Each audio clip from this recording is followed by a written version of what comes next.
आपणास अक्षय तृतीयेबद्दल थोडक्यात माहिती सांगणार आहे।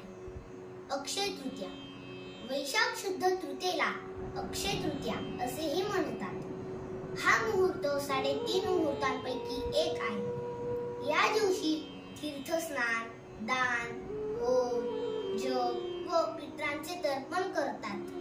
हे अक्षय पित्ते असे धर्मशास्त्रात वर्णन आहे। या शुभ मुहूर्तावर सुरू केलेले कार्य अक्षय म्हणजे अखंड चालते, त्याचा कधीही क्षय होत नाही। म्हणून या दिवशी नवीन कार्याला प्रारंभ केला जातो। बरेच लोक याला आखाजी असेही म्हणतात। अक्षय तृतीया या दिवशी जलाने भरलेला कुंभ आपल्या पितरांच्या नावाने दान केल्यावर त्याचे अधिक पुण्यफळ प्राप्त होते। चैत्र शुद्ध तृतीयेपासून गौरी उत्सव सुरू होतो व तो या अक्षय तृतीयेस समाप्त होतो।